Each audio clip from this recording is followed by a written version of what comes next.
You can stay without the child. I'm Mara, 32, and that sentence came from my own mother while my 5-year-old Ruby clutched her stuffed fox on the porch like it could hold the ground still. The quake had cracked our walls. The inspector called our home unlivable, and I drove 5 hours for safety, only to be told my daughter didn't fit. Laughter from the den, Brittany's perfect hair in the hallway, and my mother's polite smile like a locked gate. Noted, I said. I zipped Ruby's coat and walked us to a $30 motel that smelled like bleach and defeat. They thought I'd swallow it. They thought I'd keep being the quiet one. But they forgot one thing. My name is on the deed. Would you have walked away or walked back with a plan? Tell me in the comments, and if you're ready for the rest of this story, hit subscribe for part 2. The motel room smelled like bleach and disappointment. Ruby curled up on one bed, clutching her stuffed fox, whispering, "I can be good, Mommy." She didn't understand that goodness was never the issue. It was belonging. I sat on the other bed, listening to the trucks outside, each rumble reminding me how fast safety can vanish. 3 days earlier, I'd believed in family. When the inspector called our home unlivable, my first thought wasn't panic. It was relief. Relief that my parents would finally be there, that Mom would open the door the way she always did on holidays. And she did, until she saw Ruby. Then the warmth froze. "Oh, you brought her." The words hit harder than any aftershock. Brittany appeared behind her, phone in hand, perfume thick enough to choke on. "There's just no room, Mara," she said, like it was logistics, not rejection. From the den came laughter, video games, Shane yelling about his workspace. Ruby tried to smile through it all, whispering, "I can sleep on the couch." Mom shook her head. "Sweetheart, it's just too crowded." I looked at her, my mother, the same woman who used to tell me family always has room. Not tonight. So I zipped Ruby's coat, took her hand, and walked out. No shouting, no tears, just the sound of my daughter's tiny shoes on the frozen steps. At the motel, I told myself it was temporary. 1 night, 2 maybe. But when I woke to the sound of Ruby softly crying, the truth landed. This wasn't new. I'd been sleeping outside their love my whole life, just hadn't noticed the door was locked. Morning came gray and heavy. Ruby asked if Grandma would call. I said yes, even though I knew better. No calls came, no text, just silence, the kind that makes you remember every time you settled for less than love. That was the moment something cracked wider than the fault line under our house. The quake had broken walls. My mother had broken the illusion.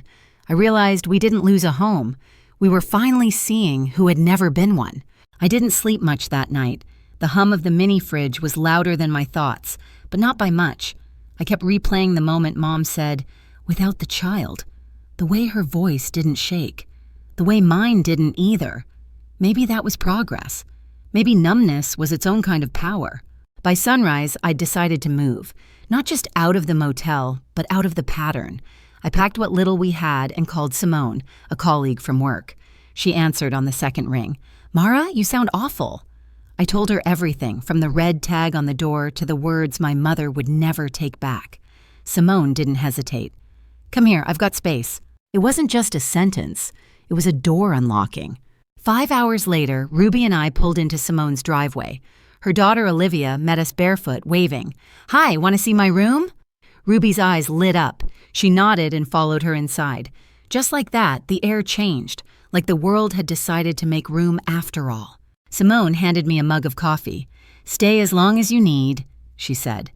That sentence alone made my eyes sting. For the first time in days, I exhaled. The next morning, I sat at her kitchen table, flipping through the same insurance forms I'd been pretending to understand for weeks. The words blurred together.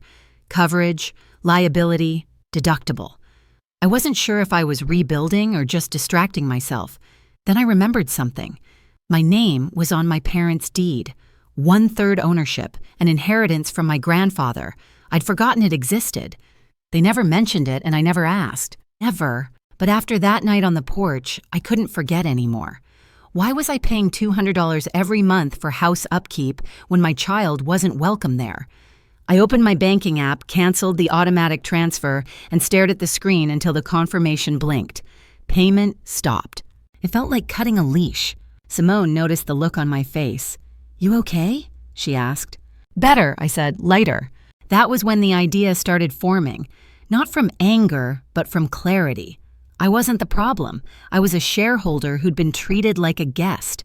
So I opened my laptop and searched real estate lawyer near me. That's how I found Ms. Franklin, mid-50s, steady voice, the kind that sounds like consequences. She read through the documents, nodded once, and said, "You're legally entitled to sell your share or petition for a full sale." I didn't hesitate. Do it. As I left her office, the air felt sharper, cleaner. The quake had taken my home, but this time I was done shaking.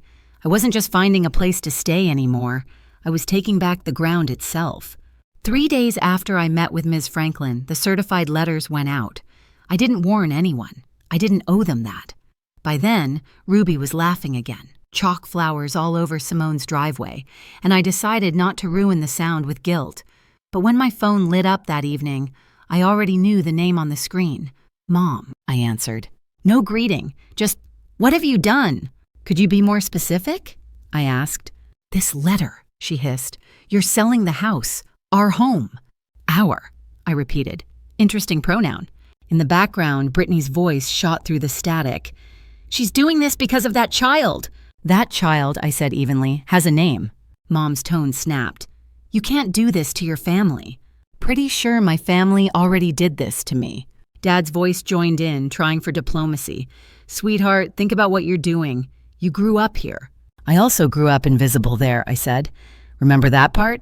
Then Brittany grabbed the phone. "You'll make us homeless!" "You'll make yourselves homeless," I said. "I'm just selling my share." The yelling got louder, overlapping, desperate. I held the phone away like it burned. When I put it back, my voice was calm again. "You could always buy me out." Mom sputtered. "Where would we get that kind of money?" "Oh, I don't know," I said. "Maybe from all the space you saved by not housing my daughter." Then I hung up. I expected to feel awful. Instead, I felt clean, clear, like oxygen after smoke. Simone found me staring out her kitchen window. "They called?" she guessed.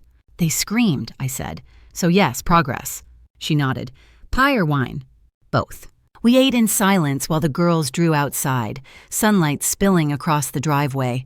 For the first time, the ground beneath me felt steady. But peace never lasts in that family. A week later, Franklin called again. "They've responded," she said, "claiming they already gave you your inheritance." I laughed, sharp and loud. "By what, raising me?" "Essentially, yes," she said. "They're saying your share was spent on your upbringing." It was absurd enough to be funny, until the second call. "You might want to sit down," Franklin said. "There's a mortgage on the property. Large one. Your signature's on the paperwork." "I what?" She emailed the file. I opened it. 4 signatures. Mom, Dad, Brittany, and me. Except the one that was supposed to be mine was a stranger's neat imitation. Perfectly practiced. "That's not my signature," I said. "I assumed," she replied. "We'll report it. It's serious, possibly criminal." For 48 hours, I moved like a ghost. Cooked dinner, smiled at Ruby, pretended everything was fine. Inside, the ground was breaking again, not from nature this time, but from betrayal crafted in ink. The court date came fast. When I walked in, Mom gave me that old look, the one reserved for carpet stains. Brittany crossed her arms like a martyr. Dad couldn't meet my eyes. Franklin presented the forged documents. The judge said one word, forgery, and something inside me unclenched. That was the day I stopped feeling small. They hadn't just rejected my child, they'd stolen my name. And for the first time, I was ready to make sure it would cost them everything. When the bank called, the quiet in my apartment went brittle. Miss Franklin's voice on the other end was steady, the kind of voice that makes bad news feel inevitable. "They forged your signature," she said. "The bank is demanding repayment. We'll need to move fast." For a second, I felt foolish, like I'd been braced for an earthquake and forgot to lock the front door. Then I imagined that neat, practiced handwriting pretending to be mine, and something cold and furious settled in my ribs. This wasn't about money anymore. It was about having my name used like a prop in their story. The investigation didn't trickle. It hit like a wave. The bank confirmed the forgery. The county clerk flagged the paperwork. Report after report landed in my inbox, legal language that translated into one clear sentence. They had lied, and now the ledger demanded correction. Meanwhile, the family narrative erupted online. Brittany posted a video that read like a script, her voice trembling, lots of close-ups, hashtags about betrayal and heartless adult daughters. Mom's comment had a heart emoji. The likes came like rain. People love a villain they can recognize from a holiday table. Simone tried to shield me, sliding her phone across the table with the latest thread. "You don't need this," she said. But I did. I needed the receipts, the evidence that their performance was real. Court was an ugly theater. Mom sat with that look that had once been reserved for laundry stains. Brittany played wounded martyr. Dad avoided the room like it was something contagious. When Franklin laid the forged documents on the judge's bench, the air changed. The judge read, frowned, said one word, forgery, and it landed like a verdict on decades of being ignored. That single legal word unknotted something inside me.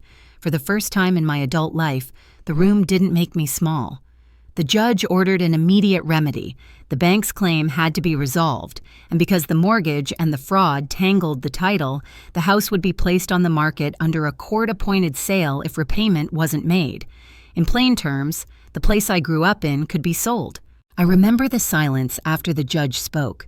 It felt huge, like the moment after the last aftershock when the house is still and you can finally hear your own breath. Mom's face went pale. Brittany's posture crumpled. Dad's knuckles were white enough to trace. They finally had something that looked like consequence. On the drive home, Ruby reached across and squeezed my hand. "Are we going to be okay?" she asked. Small voice, big trust.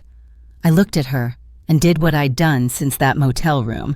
I told the truth without theatrics. "We're going to make our own space," I said, with no permission slips. I slept badly that night, but when I woke, something had shifted. The battle lines were drawn not around rooms and favors, but around facts and paper and law. They had tried to erase me with ink. Now the ink was tracing a different map, one where I might finally own the ground I stood on. When the sale finally closed, the email from Ms. Franklin was short and clean, like a period at the end of a long sentence. Funds cleared. After the mortgage and legal fees, your third remains untouched. I read it twice, then again. $23,000, enough to pay off the last of my own mortgage. One transfer later, every nail, every square foot, every quiet inch of our home belonged to me and Ruby, free and clear. That evening, Ruby helped me hang a sign she'd made from colored paper. "Welcome home." The letters were uneven, taped sideways, perfect. She looked up at me and said, "Mommy, this house feels stronger." "Maybe because we built it ourselves," I told her. Outside, the world was calm. The same trucks rumbled past, but this time the floor didn't tremble. Maybe the house hadn't changed. Maybe I had. Mom texted that night, "We lost everything because of you. No apology, just familiar accusation." I stared at it until the words blurred, then deleted it. It didn't deserve to live in my phone any more than they deserved rent-free space in my head. Last I heard, my parents rent a small studio at the edge of town. Brittany's boyfriend left the moment the checks cleared. She posts daily about forgiveness, as if hashtags could wash away forged ink. We don't talk. We don't need to. Some nights, when a truck shakes the road, I still flinch. But the walls hold. Ruby sleeps soundly. The house breathes steady, unafraid. Maybe healing isn't a dramatic rebuild. Maybe it's learning that the ground can move and you can still stand. So tell me, what would you have done? Walked away or stood your ground like I did? If you've ever had to reclaim your own space, share it in the comments. And don't forget to subscribe for more stories that remind you, sometimes the aftershock is where strength is born.